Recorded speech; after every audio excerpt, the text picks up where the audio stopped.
Bismillah. Assalamualaikum. Waalaikumsalam warahmatullahi wabarakatuh. Ustaz, iman saya turun naik. Masya Allah, kayak tangga belum jadi itu turun naik, turun naik. Saya mudah emosi. Semoga Allah tenangkan hati Anda. Saya tobat dari perbuatan dosa lagi, saya tobat dari berbuat dosa lagi. Pertanyaan saya, bagaimana caranya agar saya bisa benar-benar tobat dan tidak balik lagi? Baik. Pertama, semoga Allah muliakan Anda. Saya sering katakan bahwa saya senang dengan pertanyaan-pertanyaan seperti ini. Artinya Allah cinta, Allah sayang. Kalau nggak sayang, nggak akan diarahkan seperti ini. Akan dibiarkan. Ya, pelaku maksiat yang tidak mendapatkan hidayah dari Allah, apalagi ada istidraj, tidak sadar bahwa dia berbuat salah dan mempertahankan kesalahannya, kemudian terus berbuat salah, itu yang berbahaya. Dan kita doakan, kita bantu, jangan putus asa mendoakan orang-orang seperti itu. Tapi yang paling disenangi adalah jika pelaku maksiat sejahat apapun, tiba-tiba ada getaran di jiwanya untuk kembali. Saya sarankan cepat ambil, karena itu tanda sayang Allah yang pertama. Ambil itu. Saya sering katakan pada Anda, Allah sangat mencintai pelaku maksiat yang tobat dibandingkan orang soleh yang tidak pernah merasa salah. Dalilnya Quran surah kedua Al-Baqarah di akhir ayat 222. Innallaha yuhibbut tawwabin. Allah sangat cinta orang yang selalu untuk berusaha tobat. Dan Allah akan tunjukkan jalan kalau dia mau ngambil itu. Tadi misal Anda pernah berbuat salah dan terus ada getaran di jiwa, ini salah nih, saya harus berubah. Ini petunjuk Allah, Anda ambil tuh. Itu langsung turun ayat di Quran surah ke-29 ayat 69. Quran surah 29 Al-Ankabut ayat 69. Walladzina jahadu fina lanahdiyannahum subulana. Orang-orang yang serius menjemput petunjuk kami.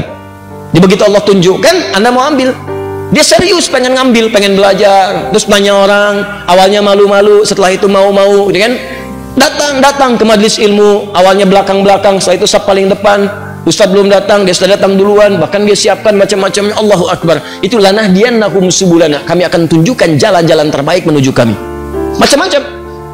Tiba-tiba Masya Allah, bukan cuma di taklim aja. Ada yang dapat hadiah umrah, ada yang dapat jodoh, ada yang macam-macam. Diberikan pokoknya. Jadi yang pertama diberikan itu bukan dunia dulu, ketenangan hati dulu. Jadi kalau Anda hijrah, yang diberikan pertama kali ketenangan jiwa. Ya, Quran surah keempat ayat 100, paling kiri sebelah bawah. Wa may yuhajir fi sabilillah yajid fil ardi muraghaman katsiran wa sa'ah. Orang yang mau berhijrah ke jalan Allah akan diberikan oleh Allah itu pertama sa'ah tuh. Kelapangan dalam jiwanya, tenang gitu, kenikmat. Ada sesuatu yang nggak pernah Anda peroleh sebelumnya. Biasa kumpul-kumpul main-main ya, menjelang Isya, maghrib, malam-malam cuma nonton, tiba-tiba taklim, ikut ke majelis ilmu. Awalnya mungkin penyesuaian, lama-lama jadi enak gitu. Ada sesuatu yang kerasanya saya kemana aja selama ini, saya kemana aja gitu. Ini nikmat. Bahkan kalau udah dapat halawatul iman, nikmatnya iman, itu ketinggalan sekali kayak nyeselan tuh. Saya ketinggalan nih gitu, saya ketinggalan. Ya sama, dulu-dulu salat fardu biasa ketinggalan. Tapi kalau sudah nikmatnya iman, ketinggalan salat sunnah, wah kayaknya ada penyesalan dalam diri Anda. Itulah kenikmatan iman. Nah sekarang kalau kemudian Anda bertanya, Ustadz saya pengen tobat, saya ini pengen tobat, tapi saya ini berbuat salah lagi. Kadang naik, kadang turun, kadang naik, kadang turun. Naik turun itu biasa. Itu di Al-Bukhari disebutkan di Kitabul Iman, kitab yang pertama. Ada 57 hadis di situ. Kalau iman sedang naik turun, kata Imam Al-Bukhari, buka kitab saya. Dari 97 kitab, 97 pembahasan. Pembahasan pertama, Babul Iman, Kitabul Iman, 57 hadis. Di antara hadis yang mengatakan, Al-imanu yazidu wa yantaqis. Iman itu naik dan turun. Kadang naik, kadang turun. Yazidu bitta'at. Rumusnya kalau pengen naik, maka kuatkan iman itu dengan mengerjakan banyak ketaatan. Ketaatan itu buahnya amal soleh. Kerjakan amal soleh. Amal soleh itu detailnya adalah pekerjaan-pekerjaan ibadah. Sholat, amal soleh. Jadi kalau iman sedang turun, pengen dinaikkan, maka perbanyak amal soleh.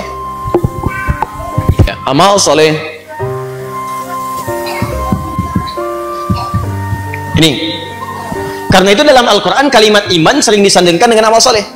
Quran surah 103. Wal 'asr innal insana lafi khusr illa alladziina amanu wa amilus shalihat. Iman wa amilus shalihat. Ini amal soleh. Detilnya amal soleh nampak pada ibadah. Makanya setelah kalimat iman kadang ada detilnya ibadah. Kalimat iman pertama Al-Baqarah ayat 3. Alladzina yu'minuna bil ghaib wa yuqimunas shalah. Salat wa mimma razaqnahum infaq. Ya ayyuhalladzina amanu. Al-Baqarah 183. Kutiba alaikumus siyam, puasa tuh. Ini. Jadi kalau iman merasa sedang lemah, sering terdorong berbuat yang kurang bagus, pengen dinaikin, maka rumus cepatnya adalah cepat buru amal-amal soleh. Paksakan untuk mengerjakan. Yang biasa fardu tambah sunnah. Rawatib dulu, latihan rawatib. Mutlak malamnya coba tahajud walaupun 2 rakaat dulu. Nanti kalau sudah terbiasa, kalau soleh itu sudah baik, rumuskan gini, hidup itu berpasangan. Semua berpasangan. Quran surah 51 ayat 49, paling kiri agak sedikit ke bawah. Wa min kulli syai'in khalaqna zawjaini la'allakum tadhakkarun. Semua selain aku, kata Allah, aku ciptakan berpasangan supaya kalian sadar cuma aku yang tidak punya pasangan. Kata Allah, semua selain aku berpasangan. Yang hidup berpasangan. Ya, laki-laki lawannya perempuan, jantan hewan lawannya betina, putik tumbuhan Allah lawannya benang sari, siang lawannya malam, putih lawannya hitam. Sama persis, baik lawannya buruk. Saya ulang, baik lawannya buruk. Amal soleh lawannya amal salah. Jadi ada yang soleh, ini baik. Ada yang salah, nah ini buruk. Kalau orang sudah biasa baik, maka yang buruk akan tenggelam. Ya, waqul ja'al haqq wa zahaqal batil innal batila kana zahuqa. Quran surah 17 ayat 81. Paling kiri perkenahan. Ya, katakan kalau yang baik itu pasti muncul. Kalau sudah yang baiknya muncul, buruknya tenggelam. Sebaliknya, kalau buruknya dominan naik ke atas, baiknya tenggelam. Orang sering berkata-kata baik, maka mohon maaf, lisannya akan sulit berkata kotor. Silakan Anda cek, orang yang berkata-kata baik mau berkata kotor tuh nggak bisa. Sama dengan orang terbiasa lisannya kotor, mau berkata baik nggak bisa. Preman dengan preman berpapasan, apa mungkin mengatakan Assalamualaikum bro? Nggak ada.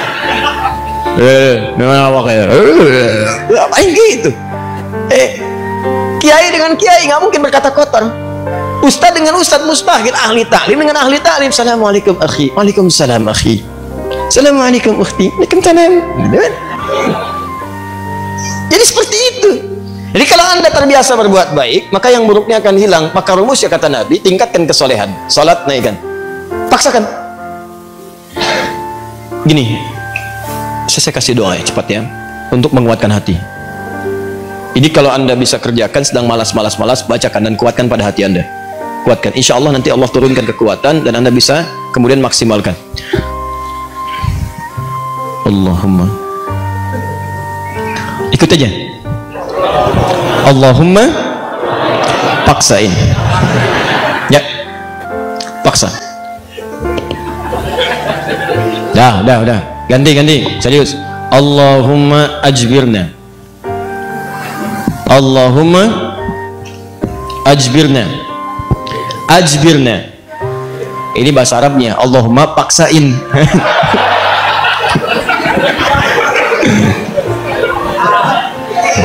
Ya? Paham? Ditingkatkan, naikin salat, mulai dari salat. Nah, kemudian ini penting, salat itu yang paling utama karena dalam salat itu banyak kalimat tobat. Antum baru takbir aja, habis takbir kan tobat. Coba lihat. Allahumma ba'id baini wa baina khataaya kama ba'adta bainal masyriqi wal. Ya Allah, mohon jauhkan antara aku dengan kesalahan yang telah aku perbuat sejauh-jauhnya. Aku nggak ingin lihat lagi seperti engkau jauhkan antara timur dengan barat. Jauhkan ya Allah yang tidak pernah bertemu. Allahumma naqqini minal khataaya kama yunaqqa thawbul abyadu minad danas. Ya Allah, kalau kesalahanku begitu pekat, mohon bersihkan seperti pakaian dibersihkan dari noda. Allahumma ghsilni bil ma'i wa thalji wal barad. Kalau begitu pekat luar biasa, gunakan ya Allah walaupun hanya air yang sangat dingin. Gunakan ya Allah. Maksudnya bersihkan sebersih-bersih. Antum tobat, makanya pahami bacaan-bacaan salat. Sama dengan wajjahtu wajhiyal ladzi fatara samawati wal arda hanifan musliman wa ana minal musyrikin. Inna salati wa nusuki wa mahyaya wa mamati lillahi rabbil la syarika lahu bidzalika umirtu wa ana minal muslimin atau wa ana awwalul muslimin. Ya Allah, aku pasrahkan diriku sepenuhnya pada saat ini kepada penguasa langit dan bumi. Kalau aku salat selama ini, atau aku ibadah ya Allah, atau aku hidup sampai dengan sekarang, atau engkau bahkan wafatkan aku dalam salat ini, engkau wafatkan aku dalam salat ini, aku ikhlas ya Allah, aku ikhlas. Berikan bimbingan kepadaku untuk meningkatkan ibadah. Dengan itu aku diperintahkan, jauhkan dari sifat musyrik. Mulai sekarang aku berjanji ya Allah, aku akan lebih patuh kepadamu. Mulai sekarang aku berjanji, aku akan lebih patuh kepadamu. Wa ana minal muslimin. Muslim itu kan patuh, tunduk, patuh. Jadi kalau Anda mengatakan kalimat itu habis sholat berbuat maksiat lagi, Anda berkhianat dengan kalimat Anda.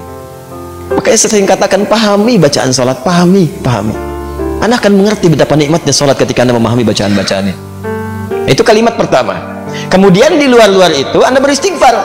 Makanya habis sholat kan Anda berzikir. Quran surah keempat ayat 103. Paling kanan, agak sedikit ke atas. Fa idza qadaitumus sholata, maka jika Anda selesai menunaikan salat, fadhkurullaha, maka segera berzikir kepada Allah. Apa zikir pertamanya? Hadis Muslim nomor hadis 571. Astaghfirullah, astaghfirullah, astaghfirullah. Allahumma antas salam wa minkas salam. Tabarakta ya dzal jalali wal ikram. Astaghfirullah itu, ya Allah saya minta ampun. Ya Allah saya minta ampun. Kalau dosa merasa banyak, dalam salat bersujud, dalam ruku minta. Masih kurang, merasa banyak dosa, habis sholat minta, ya Allah ampuni saya, ya Allah ampuni, saya merasa dosa saya banyak, saya mengakui dosa saya banyak ya Allah, namun saya pun menyaksikan rahmatmu lebih luas dibandingkan dengan murkamu, maka mohon ya Allah ampuni dosa saya. Makanya saat diucapkan itu sambil ingat dosa, ya bukan cuma di lisan, ingat dosa-dosa apa yang pernah dikerjakan, ingat. Itu yang dimaksudkan Quran surah keempat ayat 17-18. Innamat taubatu 'ala Allahi lil ladzina ya'maluna su'an bijahalatin tsumma yatubuna min qarib. Sungguh tobat yang diterima oleh Allah itu adalah orang yang pernah berbuat salah. Salah itu bawaan manusia. Jadi kalau Anda nggak pernah salah, apa patut ditanya, Anda itu manusia apa malaikat? Cuma malaikat yang nggak pernah salah. Quran surah 66 ayat ke-6 paling kiri sebelah atas. La ya'sunallaha ma amarahum wa yaf'aluna ma yu'marun. Malaikat nggak pernah salah, nggak pernah bermaksiat, mengerjakan tugas sesuai tupoksinya. Nggak pernah bermaksiat. Apa pernah Anda dengar malaikat Jibril korupsi ayat? Nggak ada. Apa pernah malaikat sering tukeran tugas? Gak ada. Jibril sini. Kenapa? Saya jengkel banget sama orang itu. Ente yang cabut nyawanya deh. Kata malaikat maut. Gak ada. Semua sama sesuai tugasnya masing-masing. Jadi kalau Anda mengharapkan kesempurnaan dari seseorang, percuma. Karena Anda manusia. Sama persis dengan pasangan hidup. Kalau Anda mengharapkan suami Anda sempurna, Bu, ibu salah nikah. Harusnya ibu cari malaikat. Cuma malaikat gak punya nafsu. Jadi kalau ada suami salah, wajar, namanya manusia, jangan diekspos kesalahannya. Demikian juga istri kalau keliru, wajar, namanya perempuan, manusia. Kecuali malaikat. Papa kenapa sih gak pernah mengertiin aku? Mama, papa ini manusia, bukan malaikat. Mama juga bukan setan kan? Kalau setan sebaliknya, selalu kenal salah, nggak kenal benar.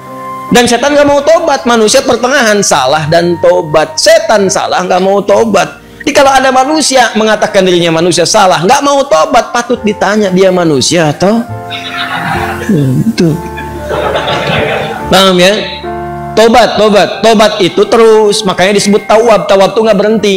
Jadi kalau sekarang belum kerasa perubahan dia, terus tobat, jangan berhenti. Terus tobat.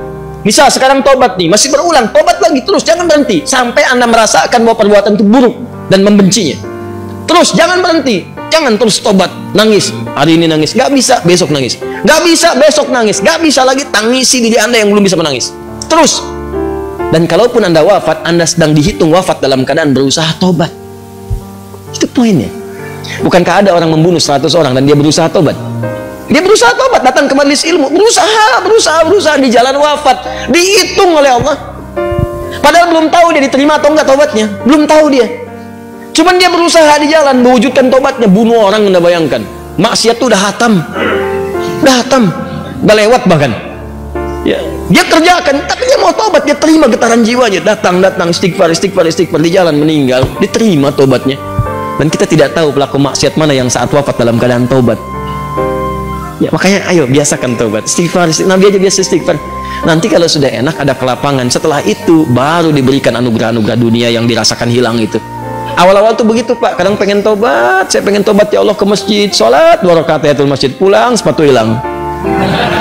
Ya, kadang-kadang begitu, karena Allah kalau sudah senang dengan seorang hamba, yang kurang baik dibuang-buang, buang, nanti didatangkan lagi yang baik kalau Anda sabar. Ya, kan pernah ada seorang, ini kisah nyata, seorang pemuda tobat. Terus diarahkan pada seorang syekh. Begitu diarahkan di syekh itu, kata syekh, ini benar kamu mau tobat, kalau mau tinggal dengan saya terbatas, yang ada cuma kurma, minum air putih. Nggak apa-apa syekh, saya mau tobat, tinggal di situ sehari, 2 hari, 3 hari. Begitu 3 hari setan datang. Kadang-kadang setan itu datangnya kepada orang tobat gak seketika, nanti beberapa waktu diarahkan kepada maksiat. Jadi kisah nyata, setan membisikkan kepada dirinya, guru kamu ini, syekh kamu ini sabar banget, makan cuma kurma, air putih, kamu sudah mulai kuat. coba berbakti kepada gurumu, carikan makanan. Bagus awalnya. Keluar dia, carikan makanan. Begitu keluar, nyari-nyari nggak dapat, lompat tetangga, bakat malingnya dipakai lagi. Naik bakat pencurinya. Nggak dapat, lewat lagi, begitu rumah kedua, belum manjat, sudah mencium bau enak, bau makanan. Manjat dia ke atas tembok, begitu manjat, lihat ada tungku, ya. Di situnya di atasnya kemudian ada satu panci, ya. Kemudian dia ke situ, begitu dibuka, Allahu Akbar, 3 terong, enak banget kayaknya baunya, yang sudah matang. Ya, dibisikkan ke telinganya, coba dulu aja, kalau enak, ambil. Berikan kepada gurumu. Syekhmu kan orang terkenal di sini. Kalau cuma ngambil dikasih tahu buat gurumu, pasti orang paham. Tuh, kadang-kadang begitu tuh. Mangga itu ambil aja kalau ditanya buat Ustadz Hadi. Awas suami-suami itu. Papa lagi di mana? Sama Ustadz Adi. Nah, hati-hati itu. Kalimat-kalimat padahal enggak misalnya kan. Baik. Nah, begitu proposalnya tuh. Akhirnya dia coba dikunyah. Begitu dikunyah kemudian, nah karena dia sudah tobat, itu ada petunjuk di hatinya. Jadi kalau orang sudah bersih itu kemudian berbuat maksiat, nanti ada yang namanya burhan mirabbi. Ya, petunjuk Allah seperti Nabi Yusuf menerima burhan. Ini salah. Ya, cahaya kebaikan yang diberikan oleh Allah kepada seseorang yang tergerak berbuat maksiat. Di hatinya mengatakan jangan lakukan itu salah. Nah, dia begitu, jangan lakukan itu keliru, itu salah. Begitu mendengar suara tadi dia muntahkan. Ini kisahnya tadi, muntahkan seketika. Dan dia lari.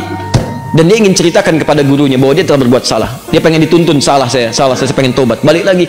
Begitu balik lagi ke tempat gurunya, qadar Allah, begitu pulang ke masjid gurunya, ternyata gurunya sedang berhadapan dengan seorang perempuan. Di luarnya ada bapaknya nunggu, seorang laki-laki tua. Begitu sedang berhadapan, lihat anak muda tadi dipanggil, ya bunaya ta'ala, anak sini, sini.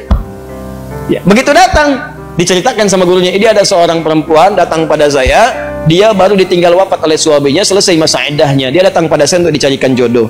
Saya tawarkan pada kamu, maukah engkau menjadi jodohnya? Nah, kalau anda dalam situasi seperti itu tuh, udah datang mau tobat, masuk masjid ada durian tuh kan.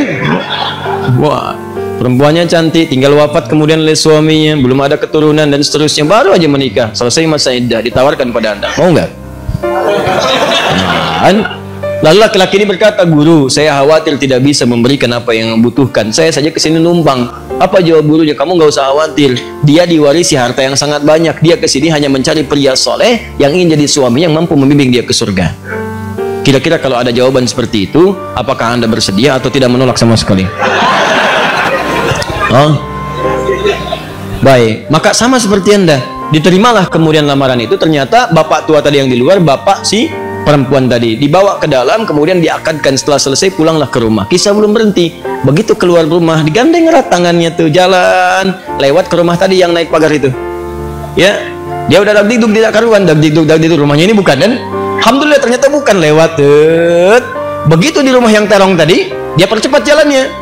Begitu dipercepat, maka terasalah kemudian ada rem di tangannya dari istrinya tadi. Dipegang tangannya, zauji, ada apa itu nak? Sayang, ini rumah kita katanya. Rumah terong tadi. Betul. Masuklah ke situ. Aduh, celaka saya katanya kan. Begitu masuk ke situ, bertanya, polos kayak nanya, zauji, hal anta ja'i? Sayang, kamu lapar? Jujur dia, nah, saya lapar. Saya 3 hari makan cuman kurma, minum air putih gini. Ya. Alhamdulillah. Baik, tunggu sebentar. Begitu ke dapur dia lihat, wah, terongnya kan bermasalah tuh. Pancinya kebuka, lihat. Rupanya dia menyiapkan terong itu untuk suami barunya. Begitu dilihat terong yang bermasalah, dia teriak, siapa yang makan terong saya? Katanya. Tahan. Kalau situasi itu terjadi, bagaimana respon Anda?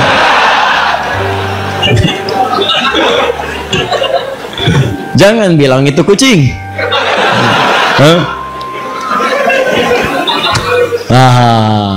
Lalu tiba kemudian tergeraklah hatinya datang. Perhatikan kalau rumah tangga seperti nikmat kehidupan dunia tuh, ya tidak akan terjadi perang per dunia pertama, kedua, ketiga dan seterusnya. Lihat baik-baik. Datanglah suami ini mengatakan dengan jujur, zauji, sayang. Ini di Quran tuh gini, selalu laki-laki perempuan tuh zauj. Kecuali dalam masalah nanti warisan menggunakan zaujah untuk menunjuk kepada gender perbedaan hak waris. Zauji, sayang, kisahnya begini katanya. Aku ini sebetulnya mencarikan makanan untuk guruku. Lalu setan membisikkan sampai tiba-tiba ke sini aku buka ada terong, aku cicipi. Tapi demi Allah, tidak aku telan, aku muntahkan karena takutku kepada Allah. Sampai aku kembali tadinya mau tobat, sama guru dipanggil suruh nikah sama kamu. Sampai ke sini. Dia jelaskan semua kisahnya. Apa yang terjadi? Kalau ibu mendengar kisah tadi, apakah ibu akan balik lagi kepada guru mengatakan? Kalau ini terjadi pada setiap perempuan, maka damailah kehidupan di rumah tangga dan di bumi. Tenang kehidupan di bumi. Perhatikan kata perempuan ini. Apa yang dia katakan? Bagaimana anugerah Allah diberikan pada pemuda yang tobat ini. Ahli maksiat, tobat, dapat ketenangan, dan apa hasilnya? Perhatikan.